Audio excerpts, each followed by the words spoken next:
Ángeles y demonios, Dan Brown. Capítulo 55. Langdon y Vittoria salieron al patio de los archivos secretos. El aire fresco fue como una droga cuando penetró en los pulmones de Langdon. Los puntos púrpura que dificultaban su visión se borraron enseguida. No así la culpa. Había sido cómplice del robo de una reliquia de incalculable valor, perpetrado en los archivos más privados del mundo. El camarlengo había dicho: «Le entrego mi confianza». «Deprisa», dijo Vittoria, con el folio en la mano, mientras atravesaba Vía Borgia en dirección al despacho de Olivetti. «Si el papiro se moja, cálmate. Cuando descifremos este documento, devolveremos a su lugar el folio 5». Langdon aceleró el paso para alcanzarla. Además de sentirse como un delincuente, aún estaba aturdido por las increíbles implicaciones del documento. John Milton era un Illuminatus. Compuso el poema para que Galileo lo publicara en el folio 5, lejos de los ojos del Vaticano. Cuando salieron del patio, Vittoria entregó el folio a Langdon. «¿Crees que puedes descifrar esto? ¿O nos hemos cargado todas esas células cerebrales para nada?» Langdon tomó el documento con cautela. Lo guardó sin vacilar en un bolsillo de la chaqueta, para protegerlo de la luz ambiental y los peligros de la humedad. «Ya lo he descifrado». Vittoria paró en seco. ¿Qué? Langdon siguió caminando. Vittoria se apresuró a darle alcance. «Lo has leído una vez. Pensaba que sería difícil».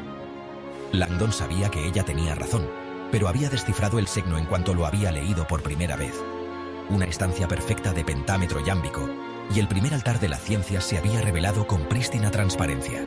Cierto, la facilidad con que había liquidado la tarea no dejaba de inquietarle. Era un hijo de la ética puritana del trabajo. Aún se acordaba de su padre cuando recitaba el viejo aforismo de Nueva Inglaterra: «Si no te resultó penosamente difícil, lo hiciste mal».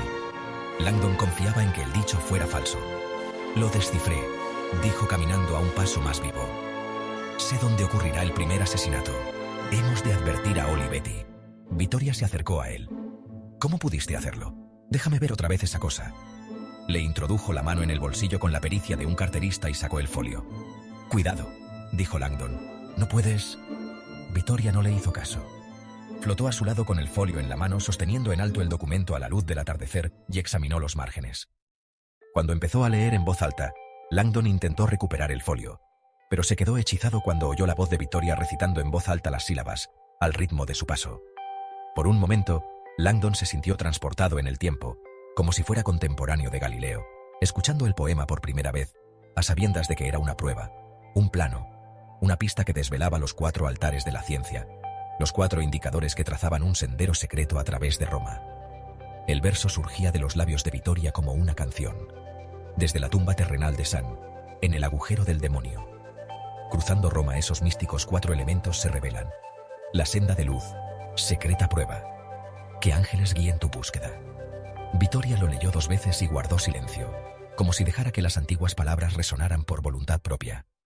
Desde la tumba terrenal de San, repitió Langdon en su mente. El poema era claro como el agua a ese respecto. El sendero de la iluminación empezaba en la tumba de San.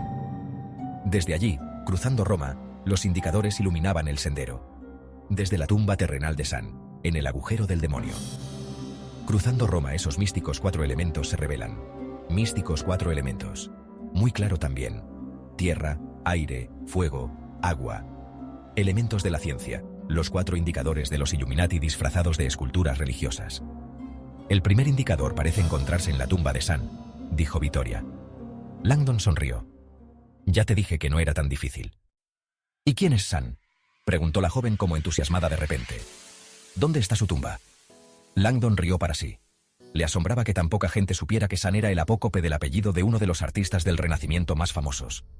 El mundo le conocía por su nombre.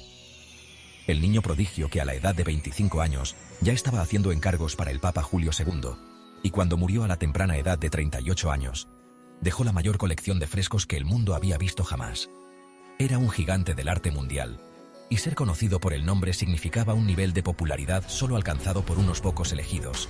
Gente como Napoleón, Galileo y Jesús, y por supuesto, los semidioses que ahora oía sonar a toda pastilla en los edificios comunitarios de Harvard Sting, Madonna, Jewel y el artista antes conocido como Prince, que se había cambiado su nombre por el símbolo Yen, provocando que Langdon le bautizara como Cruz Centauro en intersección con Ankh Hermafrodita. San es el apócope de Santi, el apellido del gran maestro del Renacimiento Rafael. Vittoria se sorprendió. ¿Ese Rafael? El único. Langdon se encaminó a la oficina de la Guardia Suiza. ¿El sendero arranca de la tumba de Rafael? Es muy lógico, dijo Langdon mientras caminaban a buen paso. Los Illuminati solían considerar a los grandes artistas y escultores hermanos honorarios en el esclarecimiento. Tal vez los Illuminati escogieron la tumba de Rafael a modo de homenaje. Langdon también sabía que Rafael, como muchos otros artistas dedicados al arte religioso, era sospechoso de ateísmo. Vittoria deslizó el folio con cuidado en el bolsillo de Langdon. ¿Dónde está enterrado?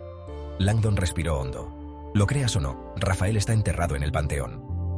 Vittoria le dirigió una mirada escéptica. ¿En el Panteón? ¿Ese Rafael en ese Panteón? Langdon tuvo que admitir que no esperaba ese lugar como emplazamiento del primer indicador. Imaginaba que el primer altar de la ciencia estaría situado en una tranquila iglesia apartada, algo más sutil. Incluso en el siglo XVII, el Panteón, con su tremenda cúpula hueca, era uno de los lugares más conocidos de Roma. ¿El Panteón es una iglesia?, preguntó Vittoria. La iglesia católica más antigua de Roma. Vittoria meneó la cabeza. ¿De veras crees que van a matar al primer cardenal en el Panteón? Es uno de los puntos turísticos más concurridos de la ciudad. Langdon se encogió de hombros. Los Illuminati dijeron que querían que todo el mundo lo viera. Matar a un cardenal en el Panteón abrirá algunos ojos. Pero ¿cómo espera ese individuo asesinar a alguien en el Panteón y escapar sin más? Eso sería imposible. Tan imposible como secuestrar a 4 cardenales y sacarlos del Vaticano. El poema es preciso. ¿Estás seguro de que Rafael está enterrado en el Panteón? He visto su tumba muchas veces. Vittoria asintió con expresión preocupada. ¿Qué hora es? Langdon consultó su reloj. Las 7:30. ¿El Panteón está lejos? 1,5 kilómetros, tal vez. Tenemos tiempo. El poema habla de la tumba terrenal de Santi. ¿Te sugiere eso algo? Langdon cruzó en diagonal el patio de los centinelas. ¿Terrenal? No debe de haber un lugar más terrenal en toda Roma que el Panteón. Recibió su nombre de la primera religión que se practicaba allí, el panteísmo. La adoración a todos los dioses, en especial los dioses paganos de la Madre Tierra. Cuando estudiaba arquitectura, había descubierto con asombro que las dimensiones de la cámara principal del Panteón constituían un tributo a Gea, la diosa de la Tierra. Las proporciones eran tan exactas que un gigantesco globo esférico podía caber a la perfección dentro del edificio, con menos de 1 milímetro de espacio libre. De acuerdo, dijo Vittoria, al parecer más convencida. ¿Y el agujero del demonio? ¿Desde la tumba terrenal de San en el agujero del demonio? El agujero del demonio debe referirse al Oculus, dijo apelando a la lógica. La famosa abertura circular en el techo del Panteón. Pero es una iglesia, insistió Vittoria manteniendo el paso. ¿Por qué llamarían a la abertura el agujero del demonio? Langdon también se lo estaba preguntando. Nunca había oído la expresión agujero del demonio, pero recordaba una famosa crítica lanzada contra el Panteón en el siglo XVI, cuyas palabras se le antojaron extrañamente apropiadas en este momento. Beda el Venerable había escrito en una ocasión que el agujero del techo del Panteón había sido practicado por demonios que intentaban escapar del edificio cuando fue consagrado por Bonifacio IV. ¿Por qué utilizaron los Illuminati el apellido Santi cuando todo el mundo le conocía como Rafael? Haces muchas preguntas. Mi padre también lo decía. Tal vez el propósito de utilizar Santi fue conseguir que la pista fuera más oscura, de forma que solo hombres esclarecidos reconocerían la referencia a Rafael. Estoy segura de que el apellido de Rafael era muy conocido cuando vivía. Pues no, aunque parezca sorprendente. Que a alguien le reconociera por el nombre era un símbolo de su rango. Rafael ocultó su apellido como muchas estrellas del pop actuales. Piensa en Madonna, por ejemplo. Nunca utiliza su apellido, Ciccone. ¿Sabes el apellido de Madonna? Langdon se arrepintió del ejemplo. Era asombrosa la cantidad de basura que una mente almacenaba cuando vivía con 10.000 estudiantes. Cuando Vittoria y él dejaron atrás la última puerta que conducía a la oficina de la Guardia Suiza, alguien los detuvo sin previo aviso. «Fermati».